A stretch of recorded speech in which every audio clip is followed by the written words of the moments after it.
Labing kamahanan nga Dios, among amahan nga nasa langit Ginoo, daghang salamat Lord God sa napaabot namo nga mga lampuanan. Lord, salamat sa imong giandam nga katubagan nga alang sa imong kahimayaan ug alang sa among kaayuhan. Lord, nining among pag-isgot sa imong pulong, gihangyo namo Lord ang presensya sa imong balang espiritu nga magadumala sa among mga kasikas panahona ug bisan kanako Lord nga imong instrumento Lord nga magatabang sa akong ah, paabot sa mensahe kalad magapalabas sa matag usa kanamo Ginoo. Wala kay labyan Lord, manalangin ka sa imong pulong sa matag katawhan nimo Lord nga niya karon maka paminaw Ginoo. Lord, salig namo ang imong pagdumala sa tanan sa ngalan ni Ginoong Hesus. Amen. O amen. Dalay ko ng Diyos. So, aniya ang atong ah, pulong sa Dios nga atong pagamitan ni tagapitan. Ang Efeso 6 14 paingon sa 18 na pinayon. Busa pangandam kamo, gamita ang kamaturan, ingon nga bakos. Ang pagkamatarong, ingon nga salipod sa inyong dughan. Ug ang kadasig sa pagsangyaw sa maayong balita sa pagkigdait, ingon nga inyong sapatos. Dada kanunay ang inyong taming nga mo ang inyong pagtuo, kay pinaagi niini. Makapalong kamo sa tanang nagsiga nga ipana kaninyo sa yawa. Ug ikalo ninyo ang kaluwasan nga panalipod sa ulo ug gamita ang pulong sa Dios nga gihatag kaninyo ingon gihatag kaninyo sa espiritu ingon nga espada. Buhatag kining tanan diha sa pagampo ug pangayo kamo kanunay pinaagi sa espiritu. Tungod nini pagbantay kamo ug lahutay kayo. Pagampo kanunay alang sa tibok bala ang katawhan sa Dios ug alang usab kanako aron ang Dios maghatag kanako mensahe sa akong pagwali ug aron sa walay ko kahadlok makasulti ako sa tinago sa maayong balita. So muna ang pulong sa Dios nga atong paghisgutan ug kini isa ikatulong bahay na nato ikatulong hugna na ni na sa atong paghisgot dinhi sa Episo no nagsugod kini sa Gis no mga igsoon no Ah, sa atong no paghisgot gipahinumduman kita no sa atong mga naangkon tungod sa atong pagtuo kang Kristo sa kinasing-kasing nahiusa kita kaniya nga may gahom no o siya maghatag sa atong hinagiban no sa pagkikira spiritual no nga ngayon atong suoton dalhon no ikinabuhi ang pang-opinsa o pangdepensa diha sa espirituhanon nga gira mga igsoon.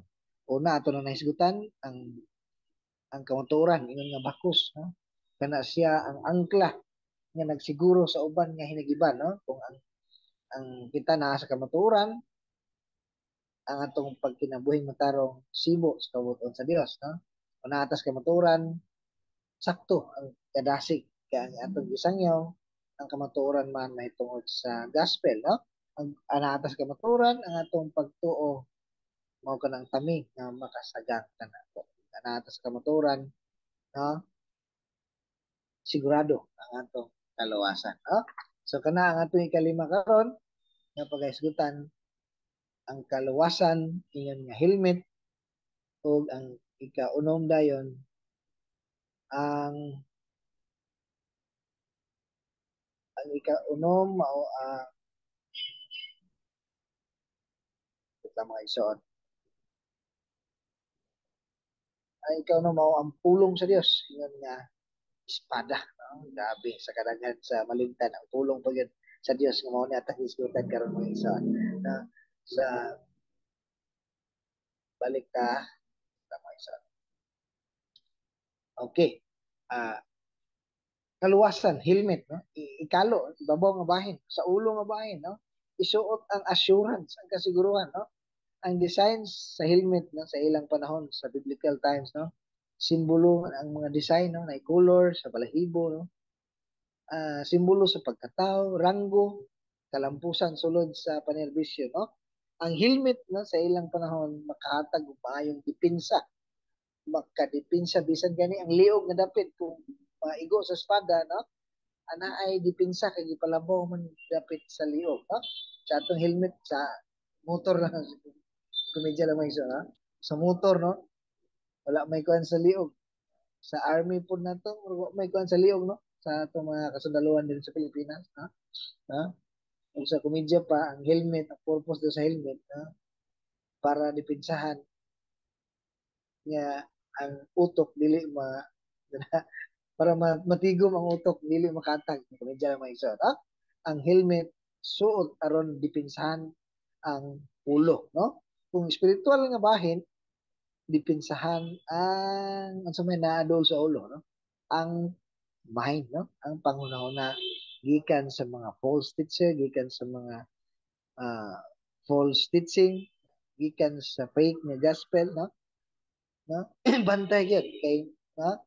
Gani nalingla man gani ang mga taga Galacia nga si Pablo na ang nagsangyaw sa ila, no? Dayag nga kaluwasan, na sinati nila ang kaluwasan, gimilagruhan pa gani apan unsa giyon ni Apostol Pablo sa Galacia 3:1 payon sa 5, pagkabuang-buang gayud ninyong mga taga Galacia. Kinsa ba'y naglamat ninyo nga unta gisaysaya naman kamo sa dayag gayon mahitungod sa kamatayon ni Kristo dito sa cross, no? Karon mangutana ko kaninyo, nadawat ba ninyo ang espiritu sa Dios pinaagi sa pagtuman sa balaod o pinaagi sa pagpamati o pagtuo sa maayong balita? Verse 3, pagkawala gayud ninyo hunahuna, nagsugod kamo diha sa espiritu sa Dios. Buot ba ninyong kapuson kini pinaagi sa inyong kagalingon gahom? Ang verse 4, ayo ako ingna nga wala lamang day kahulugan alang kaninyo ang tanan ninyong nasinatian o inyong na-experience. Na-experience na galing ninyo ang Ginoo niya nga na nahitabo ninyo karon, ha? Sa verse 5, sa paghatag sa Dios kaninyo sa espiritu o sa iyang pagbuhat sa mga milagro diha kaninyo. Gino ba niya kini tungod kay nagtuman kamo sa balaod, tungod ba kay namati o tuo kamo sa maayong balita, no? May soon kung sigurado gayud kita sa kaluwasan, lig-on na kayo ang atong pagtipid siya, no? Wala na tay angay kadlukan mo nang helmet of salvation, no? Bisan unsa, bisan tanang matang sa kalisdanan, no? Mas grabe sa unang mga testohanon, no? Nagkatibulaag gud sila sa tibok kalibutan tungod sa mga pagpanglutos ug mga kalisdanan. Apan unsay gisulat ni Santiago, no? Sa Santiago, mabulahan naman hinuon aron kay kanang pagsulay, mga paglutos, pagantos, mao naman hinuon magkahimong mala utayon, no? Ingon sa Santiago 1:2-3, mga igsoon, isipa nga bulahan kamo kung ang tanang batang sa pagsulay mo abot kaninyo kay nasayod kamo nga inyong pagtuo. Gisulayan lamang aron kamo mahimo palahotayon. Mateo 5:10 paingon sa 12, bulahan ang gilutos tungod sa ilang pagsunod sa kabubuton sa Dios kay mahisakop sila sa paghahari sa Dios.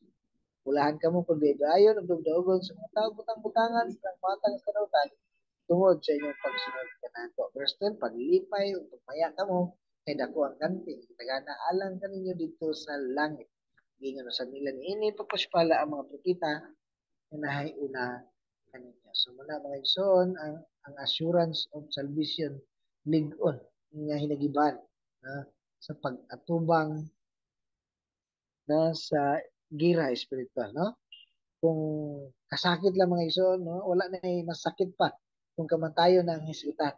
Pero mauday ka na ang gangaan, maabli, padulong sa langit. Puro sa kanang mga salida pa, lagusan, no? Diha ang gangaan, maabli, padulong sa langit. Dito na tumasinati ang nagkamping grasya panalangin sa pagkaniluwas ni Kristo, no? Ang sigurado nga luwas, sigurado nga makauban ang Dios dito sa langit, diyan dito ma-enjoy nato ang iyang presensya. Actual gyud, no?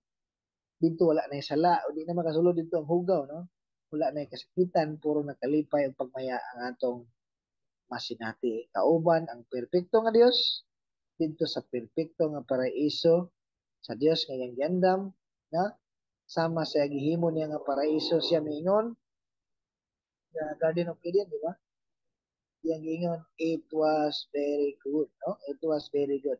Ingana ang atong mas natiyan, no? Sa kasamtangan, no, ang iyang presensya na walang espiritu dwelling in us, no? Nag-reside sa atong mga kinabuhi, no? Ug kining mga kasakitan karon mubo ra ug kay necessary man, no? Ikinahanglan man, no? sa atong mga butang nga mga kinahanglan, no? Ato man yung kabuton, atong paliton, atong no? Kay kikinahanglan man, no? Mao pod nga gipasinatin ta sa Dios kay necessary man nga moagitan nga na pagsulay, mga tentasyon, mga kining kalibutan nga ito gipuy-an, lumalabay og temporaryo lang ang tanan, no? So klaro na nato mga iso ang atong padulngan, no? Atong kaluwasan ganahan ko nato pinagi kang Kristo Jesus, no? Lig-on ta mo sa gubang nga ng tanan kay kabalutan nga dili gid ta niya pasagdan, dili ta niya talikdan, dili ta niya biyaan sa ere, no? Giluwas ta niya nga karon biyaan na kamo na bala, no? Dili nga na atong Dios ang iyang saad nga walay makapahimulag kanato gikan siya, no? No? Wala man gani siya mag hinayang sa paghatag, magdumili sa pagtugyan sa anak nga aron mamatay diha sa atong side, no? Unsa pagkahang ubang butang nga atong pangayoon kanina, no? Panahon sa gira spiritual sangpit lang kaniya mga isyo, no? Unsa man ang mga kasakit kalisdanan, mga paglutos, paggutom, kagabos, no? Katalagman, sa diha mga gira spiritual, kinabuhi, kamatayon, mga anghel, mga langit ng pamunuan, gahom, bisan pang mga butang sumabot sa ubang kapanahonan. No one can separate us from the love of God. Ang iyang promise, ang iyang tugma, na mo'y for God so love the world, no? Kita nagkaangkon sa kaluwasan, no? Mga igsoon mo na itong ligon nga helmet, no?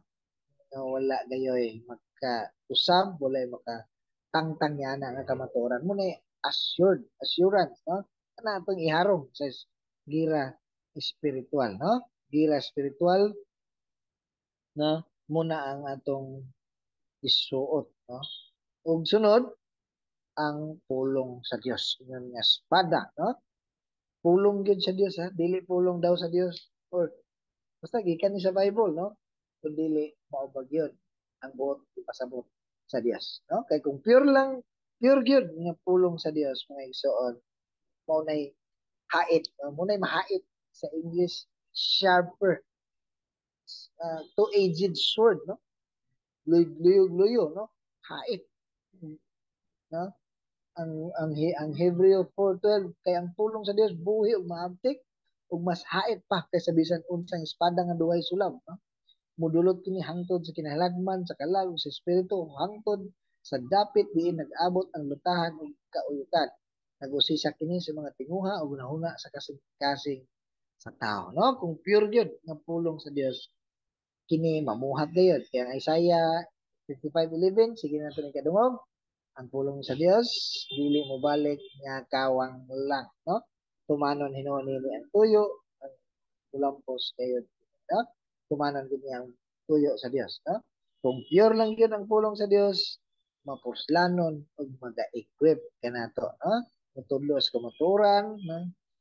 Padlong sa hiwi nato o sa hiwi sa uban, musaway sa hiwi nato o sa hiwi sa uban, no? Mutudlo ka nato saan pagkinabuhi nga mata, no? Muna ang atong pulong nagiban, pulong sa Dios dili atong pulong, no? Muna atong kanunay nga dalahon, kanunay nga suoton, dili kay ahera ta magahin kung naay problema or kanang mahadlok ta, no? Maghadlok tag horror o sa mga kahadlok sa kinabuhi ay din ta mosangkot nga uh, ang Dios ang akong tigpanalipod, no? Dili nga naman so, or Psalm 23, the Lord, no? Sa ang ako magbalantay, no? Walay nakulang ka na to, no? Dili kay ayahan na ta magahin kung naanay problema, no? Mamalandong, basa ta, intake, no? God's word, no? Yang pulong sa Dios sa Mateo 4 nag-ingon nga dili ta mabuhi, no? Sa funds, sa pagkaon, sa kalibutanon, no? Kung dili na kinahanglan ta sa pulong sa Dios, no? Dili ta mabuhi o ma-alive, alert, awake spiritually kung wala ang pulong sa Dios, no? Sample na to pagkaon. Kung dili ta mo kaon pila ka days, pila ka adlaw ra ka ta makasurvive, no? Pila ka adlaw ka ta makasurvive, no? Magkaluya hangtod nga mabugtuan ta sa atong kinabuhi, no? Sa spiritual, no? naabot tayo na dugdan nga Kristohanon nga walay pagkahin sa pulong sa Dios, no? Na naabot tayo na dungog nga walay pagkahin sa Dios pero okay ra gyapon sila sa ilang spiritual na tungod sa pulong sa Dios, diya ta nakabalo sa kamaturan, diya ta nagkaangkon sa kagawasan, no? The truth sets us free, no? Diya ta nakabalo sa kinabuhing matarong kayutan sa Dios, diya sa pulong ta madasig, no? Diha ang atong gituohan, diya ta nakabalo sa kaluwasan, no? Kaya ang pulong sa Dios nilabdagan, ginawaan sa Dios, o useful for all spiritual aspects mga igso, no? Ayon sa pulong na bulahan ang maminaw o mga human. Una, ang Lucas 11:28, si Jesus pagit ang miingon, si Jesus mitubag, ha? So kinahanglan gayon, ang pulong sa Dios, pagahin sa pagbasa, pagahin sa pagpaminaw, pagahin sa pagtuon o manlandong mga igsoon, ha? Sama sa pulong, no, madulot gigay na, no, mag-isgot yung tagpulong sa Dios kanang sa kanta, no?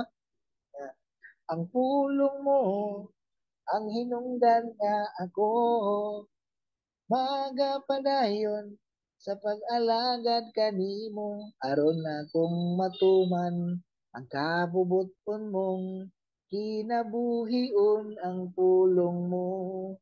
Muundang ba ako sa pagdaig ko kanimo?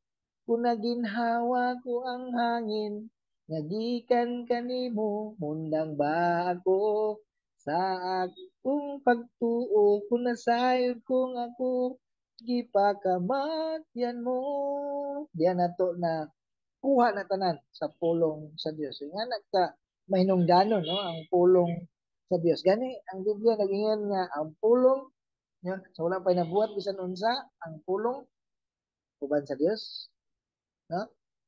Ug ang pulong Dios. Ug ang pulong na imong tao ug tuyo uban kanato puno sa grasya ug sa kamatuoran gid sana si Ginoong Hesus. So importante gyud kayo kanato ang pulong nga atong ginagiban sa tira spiritual, no? Kanang tinang higiban sa mga igsoon ato nang buhaton ang mumahon diha sa pag-ampo. Kay nga ang verse 18, 19, buhata kini tanan diha sa pagampo pangayo kamo kanunay kinaagis sa espiritu tungod ini pagpantay kamo ug lahutay gayon pagampo kanunay alang sa tibuok balang katawan sa Dios ug alang sa kanako aron ang Dios maghatag kana og mensahe sa kong pagwali aron sa walay ko kadlok makasulti ako sa tinago sa mayong balita. So, naagid ang pagampo, pangayo sa balang espiritu kanunay, pagbantay, di ba? Pagbantay, pagkamabilintayon sa Kristohanon, prayer ng yabo na siya, watchful, no? Ang mga alagad sa Dios proteksyon. Sa unsang pagi nahimo silang successful tungod sa dagang pag-ampo, matinud-anong pag-ampo, makanunayong pag-ampo, malaw tayong pag-ampo, no? Kay mao kanay gipadayag kang Apostol Pablo, iyang nasinati o sigurado ang ato pud kanang masinati kung tinud-anay nato kanang buhaton. Dili lang sa pulong lang kundi sa kinasingkasing nga pagpangayo sa balaang espiritu nga siya mo-provide ugma, kalipay, kalinaw, no? Taliwala sa mga pagharong sa bira espiritual, patience, kindness, goodness, faithfulness, gentleness, naa sa balaang espiritu. Munang iyong pangayo kanunay sa balaang espiritu. Pag-ampo alang sa tibok balaang katawan ng pasabot nga ang mga Kristohanon mag-inampuay sa usag. Usa mga prayer items na nanas prayer items na to. Yan po ang atong mga kaigsunan, paluya, mga servant, no? Na, ang mga support group, no? Pag-ampo usab sa mga nangalagat, no? Aron ang Dios sa atong ibasa sa verse 19, maghatag ng mensahe, maghatag ka isog aron walay kahadlok, pagduwa-duwa, pagpanuko sa pag-share sa mensahe sa may balita sa kaluwas. No? Pray in all occasions, pray at all times, pray, pray, pray. Sa unta, how, no? Make quick, dali nga prayer, pwede mo ito mag-ampo na naglakaw, nagsikay-sikay, nagkauna sa Ginoo, himuon siya nga habit, no? Himuon siya nga habit kada adlaw kahinagbo ang Ginoo, no? Dili na kinahanglan nga mangita suok na panahon nga mangitag suok mingaw pero dili na kinahanglan nga magpalayo ka kag sanis ka gubot sa imong trabahoan sa imong lugar no mingita kag area iya pa ka makaampo dili nga na dili na kailangan magpalayo ta bisan na atas sa pagsakay sa jeep pwede ta magampo no bisan na anta taliwala sa bagang duot sa katawan pwede kita magampo no make prayer your life and your life a prayer no dili lang nga meeting magampo ko magampo ni ha tingbo na ko dili na sa tanang panahon pwede kita magampo mangununa sa Ginoo siya magagiya magatabang sa atong mga pag atubang no sa mga gira spiritual mga igso. So, ang kapakya sa pag-ampo sama ato nang gitugyan sa kaaway. Amen mga igso. So, ampo ta no sa atong panapos, conclusion no ang atong mga ipag-isgutan kana ang atong iharong sa gira espiritual sa atong pagkinabuhi isip mga katawan sa Dios. No? Naagay gira real literal na gira sa espiritual no gamito na to ang mga hinigiban nga gihatag ni Kristo atong naangkon tungod sa atong pagkahiusan ni Kristo ang pagkamatarong ang kamaturan ang pagkamatarong kadasig sa pagsangyaw pagtuo kaluwasan isuot nato ang kasiguruhan sa kaluwasan ang pulong sa Dios ingon nga mahait nga espada no balikon ako kung pure lang yun yung pulong sa Dios hait kina siya mamuhat kina siya mapuslanon kung mag-equip sa matagusan so kanang tanang hinagiban atong buhaton diha sa daghang pag-ampo matinud-anong pag-ampo makanunayon o malaho tayong pag-ampo amen mga igsoon kana lang ang pulong sa Dios nga atong naambitan karon ug ang Dios siya na ang mahibalo mamuhat niya na ang iyang pulong akong balikon nga dili maglabay nga kawan kun dili himuon nimo ang mga katuyuan kabuton sa Dios sa matag kinabuhi. Magampo ta labing kamahanan nga Dios among amahan nga nasa langit. Ginoo dalaygon ka sa among mga kinabuhi. Ka Lord ang uh, nagpaabot sa imong pulong karon, ikaw Lord mamuhat sa matag kinabuhi, matag katawhan, matag kanang kanimo Lord nga naka dungog karon Ginoo. Ikaw Lord manalangin nga kining among mga nadungog Lord pagkatabang nga madasig kanamo ang magdasig kanamo magatabang nga kami mapadayunon diha sa pagkinabuhi nga imong kahimot-an Ginoo. Tabangi kami Lord sa among gikahinagbo nga mga gira espiritual nga mobarugid kami o Lord amo ging batasanon ang makananayon nga pag-ampo, makananayon nga pagduol kanimo sa tinud-anay gayon. Lord, ang imong balang espiritu Lord, ang among Lord, imong gipadala nga magtatabang Lord, nga may mo remind Lord kanamo sa among mga nadungog karong gabi. Salamat kay Dios dalaygon ka sa pangalan ni Ginoong Hesus. Amen o Amen. Amen mga iso.